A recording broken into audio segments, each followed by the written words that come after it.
نبی پاک صلی اللہ علیہ وسلم پہاڑ پہ بیٹھ کے پڑھتے تھے رات کو، تو وہاں نا ابو سفیان بھی آ گئے سنتے سنتے، کیونکہ انہوں نے پابندی لگائی ہوئی تھی کہ کوئی بھی بندہ وہاں نہ جائے، سوشل بائیکاٹ معاذ اللہ کیا ہوا تھا، کوئی نہ ادھر جائے، تو سنتے سنتے ابو سفیان آ گئے۔ کہتے ہیں حضور قرآن پاک پڑھ رہے تھے تو مجھے لطف بڑا آیا سننے کا، تو وہاں ایک قریب جھاڑی تھی، تو ابو سفیان جھاڑی میں بیٹھ گئے۔ ساری رات نبی پاک نے قرآن پاک پڑھا اور ساری رات انہوں نے سنا۔ ہمیں اتنا ذائقہ بات سن کے بھی تو آنا چاہیے نا۔ کہتے ہیں اب مجھے نہیں پتا تھا کہ اخنس بن شریک بھی کہیں آیا ہوا ہے، اس نے بھی وہی بھی یہ دیکھنے آیا کہ کہیں کوئی وہاں آیا ہوا تو نہیں، وہ بھی کسی کونے میں جھاڑی میں بیٹھ گیا۔ حضور قرآن پاک کی تلاوت فرماتے رہے، وہ ساری رات سنتا رہا۔ ادھر سے کہیں ابو جال بھی آ گیا، پتھر دل تھا، پر میرے مصطفیٰ قرآن پڑھتے تھے تو کان اس کے بھی کھڑے ہو جایا کرتے تھے۔ ساری رات تلاوت سنتے رہے، تینوں پکے کافر جھاڑیوں میں بیٹھ کر تلاوت سنتے رہے۔ صبح جب جانے لگے تو ملاقات ہو گئی۔ تو کدھر آیا تھا؟ اس نے کہا پہلے تو بتا، تو کدھر آیا تھا؟ میں تو آیا تھا دیکھوں کوئی آیا تو نہیں، میں تو کدھر؟ اس نے کہا میں بھی یہی دیکھنے آیا تھا کہ یہاں کوئی آتا جاتا تو نہیں۔ ابو جال زیادہ شاطر تھا، کہنے لگا خبردار کل کوئی نہ آئے، آج تو آ گئے کل نہ ہونا۔ اللہ اکبر۔ لیکن جہاں دل لگا ہوتا ہے نا وہاں دل کھینچا چلا جاتا ہے، دل جہاں لگ جاتا ہے نا وہاں دل کھینچا چلا جاتا ہے۔ یہ دل کا بھی اپنا ایک معاملہ ہے نا۔ اب لگ گیا تھا قرآن پاک کی تلاوت سے۔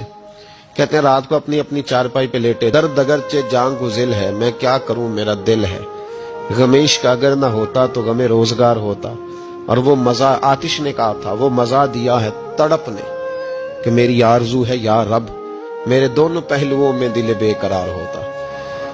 کہتے ہیں کہ اگلی شام پھر آئی، وہی کیفیت، وہی انداز، وہی شوق۔ چارپائی پہ لیٹے پر کانوں میں وہ آواز رس گھولے، لیٹا نہ گیا، اٹھے پہنچے، لیکن آج جگہ بدل کے بیٹھ گئے تینوں۔ صبح ساری رات سنتے رہے محبوب کی تلاوت، صبح اٹھے تو پھر چوک میں ملاقات ہو گئی۔ تو کدھر آیا تھا؟ تو کدھر؟ ابھی بات ہونے۔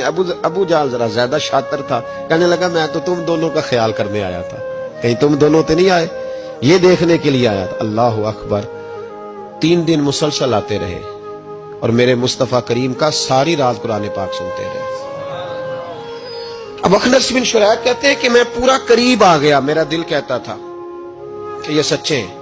کہتے میں نے تیسرے دن مشورہ کیا، میں نے کہا یار پتہ تجھے بھی ہے مجھے بھی ہے کہ نہیں آنا، پر ان کی آواز ایسی ہے، وہاں لذت ایسی ہے، نہیں نہ رہا گیا تجھ سے بھی۔ مان کیوں نہیں جاتا کہ ساری باتیں اپنی جگہ پر ان کی بات کانوں سے ہو کے دل میں اترتی چلی جاتی ہے، مانتا کیوں نہیں؟ اخنس بن شریک کہتے میں پورا قریب آ گیا، پر ابو جال نے مجھے پھر گمراہ کیا۔ کہنے لگا یار یہیں رہے ہیں، بچپن بھی یہیں گزارا ہے، معاذ اللہ 2 ہاتھ ہیں 2 آنکھیں ہیں، سارا کچھ وہی ہے، کان پٹیاں سفید ہوئی ہیں، تو کہتے میں اللہ کا نبی ہوں معاذ اللہ۔ اس نے وسوسہ اندوزی کی، تو کہتے میں پھر بیک ہو گیا۔ آپ کیوں نہیں اس شخص کو جانتے جو وسوسہ اندوزی کرتا ہے؟ آپ اس جگہ کیسے چلے گئے جہاں وسوسہ اندوزی ہوتی ہے؟